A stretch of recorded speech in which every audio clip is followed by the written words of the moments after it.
So hi guys, welcome back to my YouTube channel CA learners. तो आज की video बहुत ही ज़्यादा एनर्जी के साथ स्टार्ट हो रही है क्योंकि आज हम बात करने वाले हैं कि मई 22 के रिजल्ट्स में जिन बच्चों का क्लियर नहीं हो पाया, जो थोड़ा सा कहीं ना कहीं हम लैक कर गए जिन चीज़ों में, उन चीज़ों को सुधार कर आखिर हम नवंबर 22 अटेम्प्ट में कैसे पास होंगे।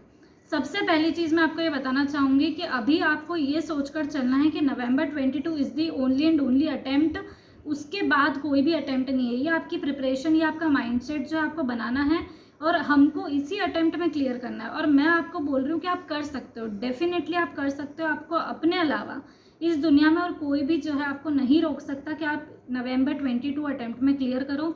उसके लिए आपको क्या चाहिए? एक प्रॉपर स्ट्रेटेजी चाहिए, प्लान चाहिए और अब आपको चाहिए पूरी एनर्जी, एंथुजियाज्म के साथ। अगर आप इसका एग्जीक्यूशन करोगे, ये दो चीज़ें जब आपकी प्रॉपर चलेगी ना, तब डेफिनेटली क्लियर होगा। ठीक है ना, कोई बहुत बड़ी बात नहीं है, इसको इतना समझ लो, हम आराम से एंजॉय करते करते पढ़ेंगे और कब कोर्स खत्म होगा, कब हमारी एग्जाम्स खत्म होगी, कब रिजल्ट आ जाएगा हमारे हाथ में, हमको बिल्कुल पता नहीं चलने वाला है। ठीक है ना, इतनी लाइट स्ट्रेटेजी के साथ मैं आज आपके साथ आई हूँ। और सबसे पहले मैं आपसे रिक्वेस्ट कर रही हूँ कि अगर अभी भी आप अगर उसी रिजल्ट के बारे में सोच रहे हो, कोई भी नेगेटिविटी या ऐसा कुछ भी चीज़ आपको अंदर ही अंदर जो है वो खा रही है, परेशान कर रही है, तो मतलब यार अब छोड़ दो उस चीज़ को। ठीक है ना, जो होना चाहिए था वो हो गया है। अब ये सोचो कि अब क्या हो सकता है आगे। ठीक है ना, अब हम एयर के लिए प्रिपेयर कर रहे हैं, अब हमको कोई पास होने से मतलब नहीं है। और जो ऐसा बोल रहा है कि आप एयर नहीं ला सकते हो, तो उसको दिखाना है हमको, उसको रिप्लाई नहीं करना है मुँह से। ठीक है ना, उसको हम करके दिखाएंगे कि भाई अब तू देख, कि हम करके दिखाएंगे। ठीक है ना, तो अब आप स्टार्ट करते हैं कि कैसे क्या प्रिपेयर करना है। बिना टाइम वेस्ट किए मैं आपको बता देती हूँ कि आपकी स्ट्रेटेजी आगे वाले आने वाले 3 महीनों में क्या होनी चाहिए। देखो, अगर आप एक ग्रुप के लिए, अगर आप ना लाइक ग्रुप 1 ग्रुप 2 के लिए अगर आप प्रिपेयर कर रहे हो, तो आपको इसका टाइम, इस स्ट्रेटेजी का टाइम जस्ट डबल कर देना है, क्योंकि मैं बताने वाली हूँ आपको बोथ ग्रुप्स की स्ट्रेटेजी।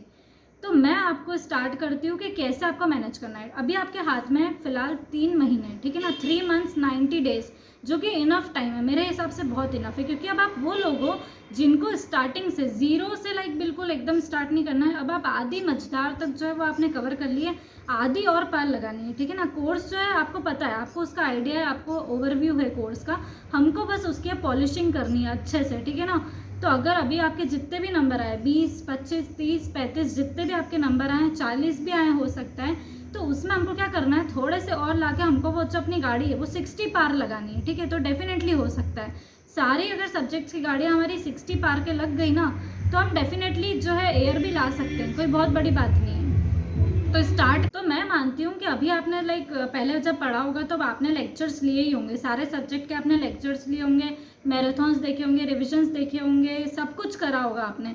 लेकिन कहीं ना कहीं आपकी जो है वो कमी रह गई है हमारी तरफ से ही। हम इंस्टीट्यूट को दोष नहीं देते कि उनका पासिंग परसेंटेज जो भी हो, हमको उससे कोई फ़र्क नहीं पड़ता है। लेकिन आप एक बात मान लो कि अगर आपने सही लिखा है ना एग्ज़ाम में, तो इस दुनिया की कोई भी ताकत आपके आंसर को गलत नहीं बता सकती। ठीक है ना, तो हमको सिर्फ हमारी तरफ से एफर्ट्स डालकर हमारा आंसर सही लिखना है। फिर अगर पासिंग परसेंटेज 1 भी रहा कभी, जैसे जो नहीं रहता है बेसिकली, और ना रहेगा, टेंशन लेने की कोई ज़रूरत नहीं है, लेकिन अगर किसी इंस्टांस में 1% भी रहा ना पासिंग, तो अगर हमारा आंसर सही है तो हम उस 1% में भी पास होकर बताएंगे। ठीक है ना, तो कैसे आखिर ये सब करा जाए, इतनी बड़ी बड़ी बातें जो है आप सोच रहे होंगे कि यार बोलना बहुत आसान है, लेकिन करना एक्चुअली उतना आसान नहीं है, बट हो जाएगा। अब कैसे होगा, आप सबसे पहले बहुत ज़्यादा कन्फ्यूजन में होंगे अभी मेरे हिसाब से, तो कि लेक्चर्स लेने चाहिए अभी बाकी सब्जेक्ट्स के लिए या फिर हम खुद सेल्फ स्टडी करें। अब तो सबसे मेन चीज़ जो यहाँ पर डिसाइडिंग क्राइटेरिया है, वो मैं बोलती हूँ कि वो है आपकी कंसेप्चुअल क्लैरिटी।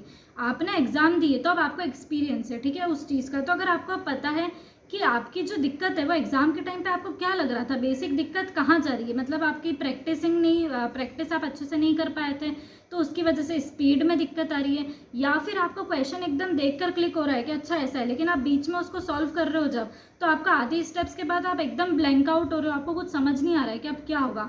या फिर ऐसा हो रहा है कि आपने बहुत ही बेसिक गलतियाँ करी है, लाइक छोटी छोटी न्यूमेरिकल, लाइक आपने कोई गलती कर दी है, कैलकुलेशन मिस्टेक कर दी है, ऐसी कोई गलती, या फिर आपकी गलती जो कि सबसे इम्पोर्टेंट हमारी होती है वो रहती है कि कंसेप्चुअल क्लैरिटी नहीं है, हमको समझ नहीं आता है। जब हम क्वेश्चन पढ़ते हैं तो हमारे अंदर लाइक 2-3 चीज़ें क्लिक करती है कि ये भी हो सकता है, ये भी हो सकता है, ये भी हो सकता है।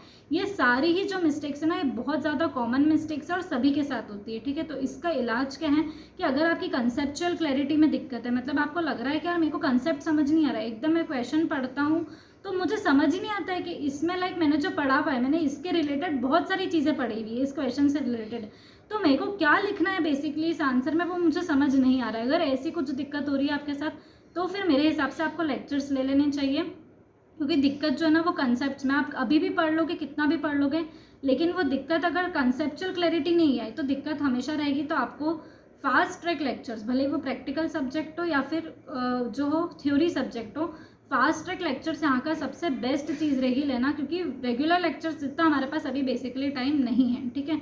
तो फास्ट ट्रैक लेक्चर्स उसके लिए आप ले सकते हो। फैकल्टीज अगर आपको जाननी है कि किसकी लें तो मैं एक डिस्क्रिप्शन में वीडियो दे दूँगी, उसमें से आप देख सकते हो, या फिर आप अपने पर्सनल एक्सपीरियंस के साथ भी वो डिसाइड कर सकते हो, ठीक है। नेक्स्ट चीज़ अगर आपको मतलब वो है कि यार हमारे साथ जो दिक्कतें हैं वो दूसरी है, हम छोटी छोटी चीज़ें करते हैं या फिर हम एग्ज़ाम में इतना ज़्यादा टेंस्ड हो जाते हैं कि हमको समझ नहीं आता, हम ब्लैंक आउट हो जाते हैं, या फिर वही चीज़ हमको घर पर आ रही होती है पर एग्ज़ाम में जब हम लिखने की कोशिश करते हैं तो कुछ और ही हो रहा होता है हमारे साथ। ऐसी कुछ दिक्कतें अगर, तो आपको अभी लेक्चर्स लेने की कोई ज़रूरत नहीं है, मतलब आपके कंसेप्ट स्ट्रॉन्ग है लेकिन आप एग्ज़ाम के माइंडसेट के हिसाब से अभी नहीं अपने आप को मैनेज कर पा रहे हो, तो उसके लिए आपको क्या करना पड़ेगा, आप खुद एक बार सेल्फ स्टडी कर लो सारे सब्जेक्ट्स की और अपने आप को टेस्ट करना शुरू करो। आपको जो है और प्रैक्टिस की ज़रूरत है, एक्चुअली आपको मॉक टेस्ट वगैरह यहाँ पर ले लेने चाहिए और आपको टेस्ट सीरीज़ देनी चाहिए, ठीक है, इस सिचुएशन में। नेक्स्ट चीज़ आती है कि हम पढ़े कहाँ से, क्योंकि हम सभी ने पढ़ा है, कहीं ना कहीं हम सब जानते हैं कि यार हम सभी ने पढ़ाई हुई ये चीज़ें, ऐसा नहीं है कि हम बिल्कुल पढ़ के नहीं जा रहे और उस वजह से हो रहा है, हमने पढ़ा है पर गलत डायरेक्शन में पढ़ा है, गलत जगह से पढ़ा है, ठीक है, दिक्कत वो हो रही है। तो मैं आपको अश्योर करती हूँ कि अगर अभी तक आप किसी और की फैकल्टीज़ की बुक वगैरह कुछ भी ऐसा कुछ रेफ़र कर रहे थे तो सबसे पहले उसको हटाओ साइड में और अभी सबसे पहले अंदर लो आईसीआई मॉड्यूल। आईसीआई मॉड्यूल का एक एक शब्द इतना अच्छे से आपको घोट के पी लेना है ना कि उसमें से चाहे जो आ जाए जो, और इतना आएगा कि आप डेफिनेटली उससे पास हो जाओगे और आपका एग्जामिनेशन भी आ जाएगा, ठीक है। इतना सारा सब कुछ आईसीआई मॉड्यूल से आता है। अब कहाँ से आता है, क्योंकि हम बोलते हैं कि यार हमको तो नहीं दिखा देखो आईसीआई मॉड्यूल का, तो आप उनसे क्या उम्मीद कर रहे हो कि वो आपको लाइक फर्स्ट सेकंड क्लास की तरह बिल्कुल एज इट इज क्वेश्चंस देते हैं, जो कि वो देते हैं, ऑफकोर्स कभी कभार वो भी वो देंगे आपको, लेकिन सारा पेपर यार ऐसा कुछ नहीं आ सकता है, ठीक है ना। अगर आपके कंसेप्ट स्ट्रॉन्ग है, आपने वो पूरा चैप्टर अंदर से पढ़ा है, अगर आपने उसके कंसेप्ट समझ के पढ़े, तो अगर वो आपको थोड़ा बहुत घुमा देंगे, 2-3 क्वेश्चन को मिक्स मर्ज करके दे देंगे, तो भी आपको दिक्कत नहीं आनी चाहिए। तो मैं आपको बोल रही हूँ कि आईसीआई मॉड्यूल सिर्फ ऊपर ऊपर से नहीं देखनी है, उसके आंसर्स आपको नहीं रटने हैं, बेसिकली आपको उसके पूरे अंदर तक जाकर वो आईसीआई मॉड्यूल इतनी सफिशिएंट है कि अगर आप उसी को टाइम दो ना तो वो भी अच्छा खासा टाइम लेगी आपका, और अच्छा खासा आप इतना प्रिपेयर हो जाओगे कि आप अच्छे से अपना पेपर जो है वो दे सको, ठीक है। तो अब इसमें क्या होगा कि कुछ क्वेश्चंस जो है जब आप आईसीआई मॉड्यूल करोगे तो एग्जाम में कुछ क्वेश्चंस आपसे नहीं बनेंगे, कुछ क्वेश्चंस, ठीक है, क्योंकि वो आते हैं बिल्कुल एक्स्ट्रा लेवल के, तो वो क्वेश्चंस जो है वो आपसे भले ही ना बने, लेकिन आपसे इतने क्वेश्चंस बन जाएंगे कि आप एटलीस्ट 60 से 70 नंबर स्कोर कर लोगे, ठीक है ना। तो अगर आप, हमारा टारगेट क्या, आपका टारगेट है कि अब अभी हम 100 ला सकते हैं, हमको पता है कि यार हम 90-100 जो है अभी नहीं ला सकते 3 महीनों के अंदर, उसके लिए हमको साल भर प्रिपेयर करना पड़ता है, ठीक है, तो भी वो मुश्किल से आते हैं। तो 3 महीने में अभी प्रैक्टिकल ओरिएंटेड जो टारगेट है वो ये है कि हम 60 अबव स्कोर कर सकते हैं, जो कि आसानी से हमें आईसीआई मॉड्यूल से मिलेगा। तो सेकेंड मेरा वही है कि कहीं से भी पढ़ रहे हो, थ्योरी पढ़ रहे हो, आप कुछ भी पढ़ रहे हो, लेकिन आईसीआई मॉड्यूल का हर एक शब्द, मतलब एक एक शब्द आपको उसमें पता होना चाहिए, और 3 महीने में आप वो डेफिनेटली कर सकते हो। अब जो है मैं बताती हूँ कि सब्जेक्ट वाइज आपका शेड्यूल कैसा करना चाहिए, क्या क्या आपके टारगेट्स होने चाहिए, कब तक आपका जो कोर्स है वो खत्म हो जाना चाहिए। तो सबसे फर्स्ट आता है कि आपको किस हिसाब से मैनेज करना है। सबसे पहले अगर आप दोनों ग्रुप दे रहे हो ना, तो सबसे फर्स्ट आपकी प्रायोरिटी होनी चाहिए कि आप एक ही ग्रुप पे आप अभी कॉन्सेंट्रेट करो, ठीक है ना। सेकेंड ग्रुप पे हम कब जाएंगे, जब हम फर्स्ट ग्रुप से हम सेटिस्फाई हो जाएंगे कि ठीक ही हो गया है। फर्स्ट ग्रुप का हमको कैसे मैनेज करना है, जो 1.5 महीने हैं, 3 महीने में से 1.5 महीना हमको टारगेट बनाना है कि 1.5 महीना आप कंटिन्यूसली लॉ करोगे, लाइक 2-2 घंटे के लिए, ठीक है, ज़्यादा नहीं करना है, 2 या 2.5 घंटे आपको डेली बेसिस पर 1.5 महीने के लिए लॉ करना है।